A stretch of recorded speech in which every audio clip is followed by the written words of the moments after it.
Arkadaşlar, herkese iyi günler. Kanalımıza hoş geldiniz. Bugün sizler için çok sevdiğimiz oyuncularımız Elçin Sangu ve Barış Arduç'dan güzel sempatik videolar hazırladık. Barış Arduç, Kuzgun, Kiralık Aşk, Alp Arslan Böyük Selçuklu, Dinle Sevgili, Hanımefendi bu dizilerde rol almış ve herkesin beğenisini kazanmıştır.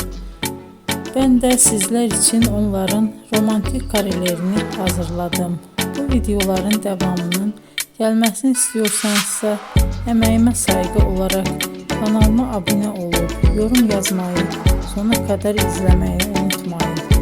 İzleyen herkese teşekkür ederim. Yeni karelerle görüşmek dileğiyle. Hoşça kalın.